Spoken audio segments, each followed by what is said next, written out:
હમણાં ઈગો વિશે થોડું રિવિલેશન જેવું છે. અહંકારનું સ્વરૂપ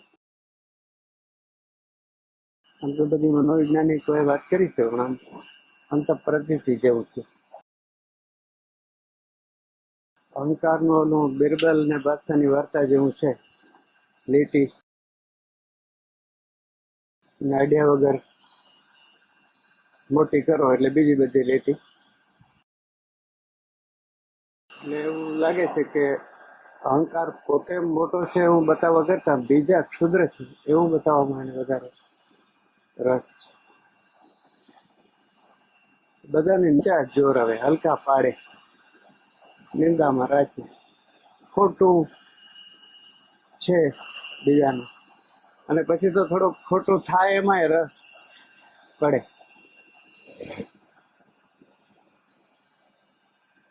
ઇન્ફિરિયર છે એટલે એને ઇન્ફિરિયોરિટી કોમ્પ્લેક્સ.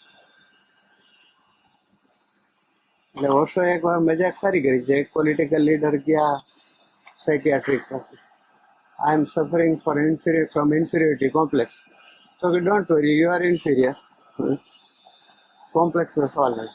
એટલે મારો સવાલ એવો છે કે આપણે સતર્ક થઈએ, સભાન થઈએ, બીજાને સન્માન વ્યવસ્થિત વિવેકપૂર્વક બીજાના ગુણ એને મોટા કરીએ કે એવું કરીએ તો ધીરે ધીરે સોફ્ટ ઈગો થઈને ઈગો જાય.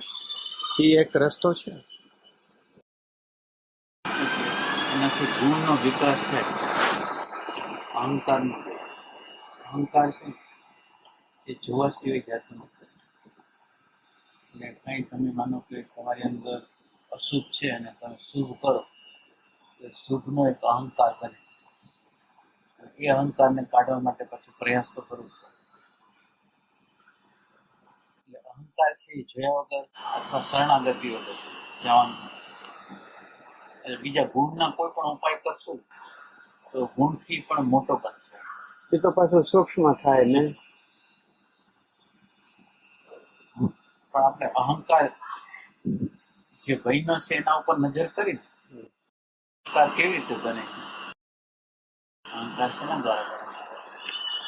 તો અહંકારને બનવાની પ્રોસિજરની અંદર તમે જુઓ તો એક બાળક જન્મે અને બાળકનું નામકરણ કરવામાં આવે એટલે પેલા નામનો અહંકાર, પછી એ જે જાતિમાં હોય તો જાતિનો અહંકાર, ધર્મનો અહંકાર, પછી કોઈ કાબેલિયત હોય તો એનો અહંકાર.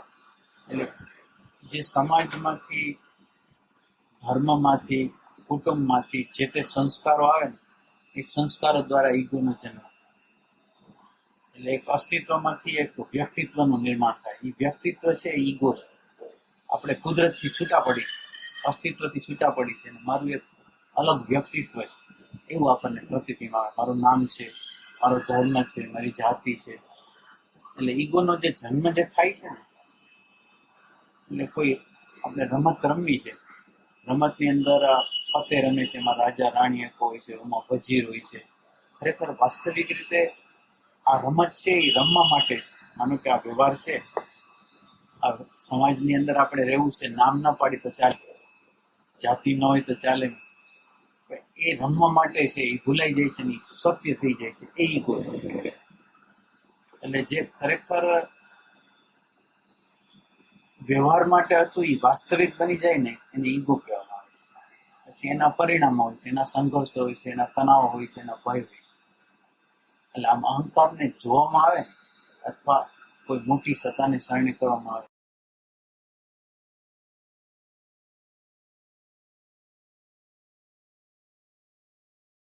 આમે કોઈ વસ્તુ નથી, એની કોઈ હસ્તી નથી, એનું કોઈ સાચું અસ્તિત્વ નથી.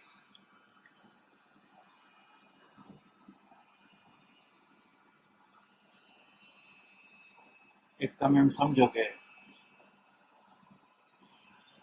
આપણી જ્ઞાનેન્દ્રિય, આપણી કર્મેન્દ્રિય, આપણી મન, બુદ્ધિ, ચિત્ત, અહંકાર, એટલે જેમ આપણે 5-10 વ્યક્તિઓ સંયુક્ત રીતે કર્મ કરે, 5-10 વ્યક્તિ સંયુક્ત રીતે કર્મ કરતી હોય તો આપણે એમ નથી કહેતા કે આ કર્મ મેં કર્યું, પણ 5-10 સંયુક્ત વ્યક્તિએ કર્યું છે એમ આપણે કહીશું.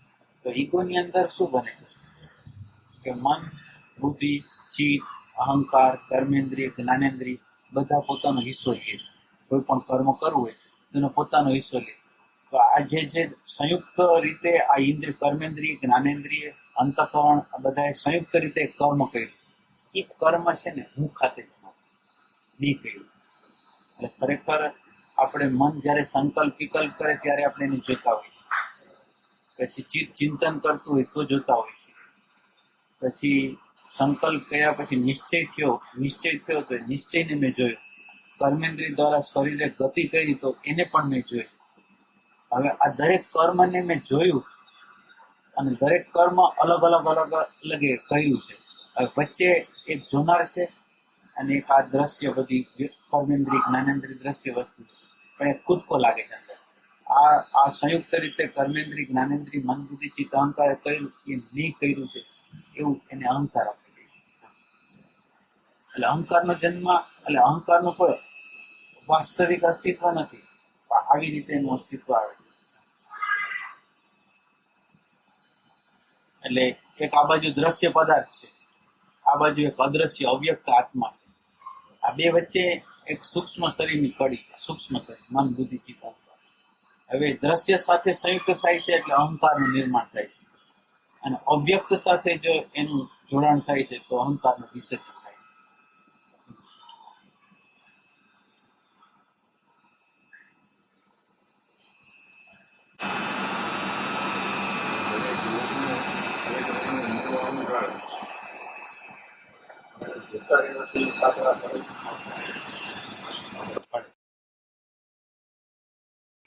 એનાથી જ પાત્ર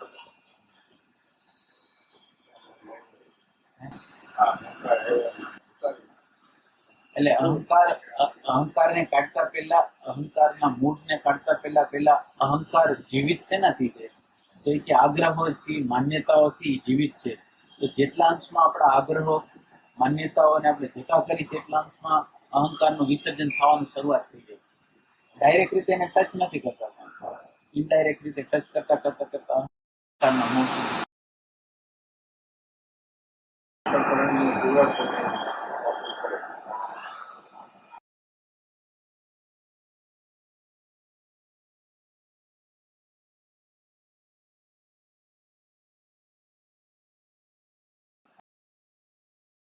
એટલે ક્રોધ, લોભ, મોહનું અસ્તિત્વ છે, પણ અહંકારનું તો અસ્તિત્વ જ નથી. આ બધા છે પણ આ તો છે જ, છતાંય વધારે હેરાન કરતો હોય તો એ એટલે આ માન્યતા જેવું છે, ભ્રાંતિ કે છે, એટલે એ ચોક્કસ એવું માની લીધું છે કે હું છું એમ. દાખલા તરીકે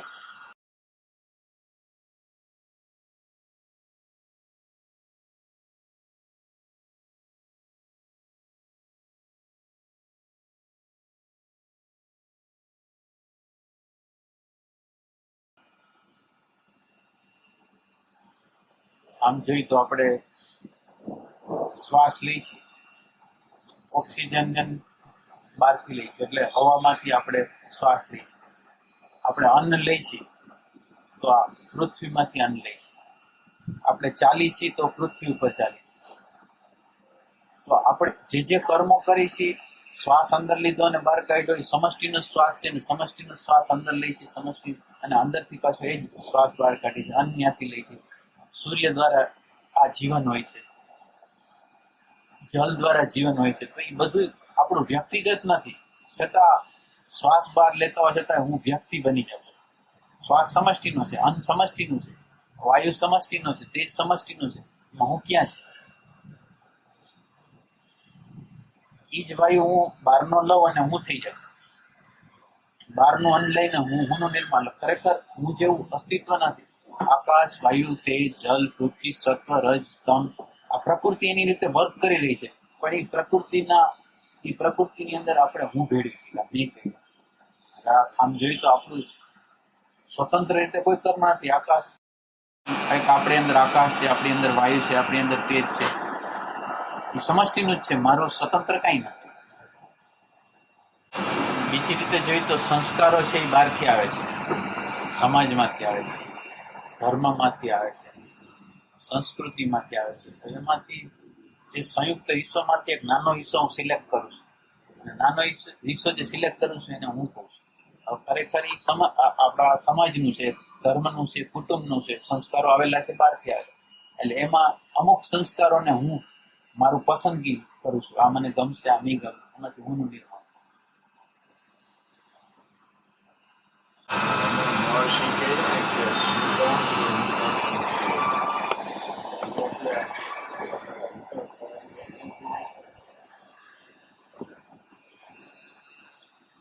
મહર્ષિ રમણ જે કે છે ને, એટલે મહર્ષિ રમણ જયારે કે છે ત્યારે હું કોણ છું છે ને, આપણી અંદર આપોઆપ હું કોણ છું એવો ભાવ પ્રગટ થાય ને, એટલે આપણા અંદર હૃદયનો ભાગ એટલે હૃદય એટલે નિષ્કામ કર્મ પ્રગટ થઈ ગયું હોય, ચિત્તની એકાગ્રતા થઈ ગઈ હોય, સંસારથી ઉપરામ થઈ ગયા હોય, અને અંદરથી આપોઆપ ઉઠતી જે વૃત્તિ છે એ હું કોણ, ત્યારે પ્રશ્ન આપણને આપોઆપ ઉઠે. અને કે આપણે આ અવસ્થાની અંદર પ્રશ્ન ના કરીએ, આ અવસ્થાની અંદર તો આપણને પ્રશ્ન હું કોણનો છે નહીં, આપણે સાંભળેલું છે. આ જેનું અંતઃકરણ શુદ્ધ થઈ ગયું છે, જેનું અંતઃકરણ એકાગ્ર છે, સંસારથી ઉપરામ પામેલું છે, એ લોકોને આપોઆપ જે પ્રશ્ન થાય છે હું કોણ છું. હવે એને પ્રશ્ન છે હું કોણ છું ખરેખર, મન છું, બુદ્ધિ છું, ચિત્ત છું, અહંકાર છું, શરીર છું, શું છું. એટલે હું વાસ્તવિક રીતે હું નું અસ્તિત્વ નથી. એટલે હું કોણ છું એ સવાલ જેમ જેમ પૂછતા જાય ને એમ હું અદ્રશ્ય થતો જાય ને, રિયલ જે હું છે ને એ પ્રગટ થતું જાય. આપણે એમ કહીએ કે આ શરીર છે તો શરીર આપણે ન નીકળી, શરીર તો પંચમહાભૂતનું છે, તો એ તો હું નથી. તો મન શેનું બનેલું છે, તો કે સત્વ રજસ અને પંચમહાભૂતના મિશ્રણનું બનેલું, તો એ હું નથી. એટલે એ ભૂમિકામાં પછી એની પ્રતીતિ થાય છે.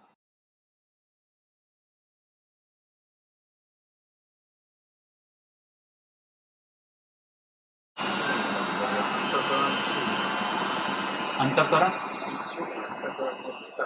અંતઃકરણ અથવા પ્રશ્ન પૂછીને ખાલી થઈ જવું, પ્રશ્ન પૂછીને પછી હવે આપણે જે હવે અંદરથી જે પ્રગટ થાય છે એને આપણે જોઈશું.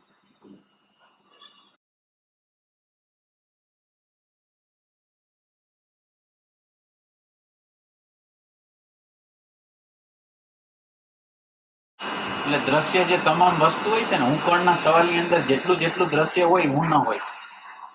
આપણે જે સવાલ કરી છે ને હું કોણ, તો હું કોણની અંદર જેટલું જેટલું દ્રશ્ય આવતું જાય એ બધું બાદ થતું હોય. એ હું નથી, કારણ કે હું જોનાર છું. એટલે જે બાદ કરતા જે શેષ રહી જાય ને એ સાચું.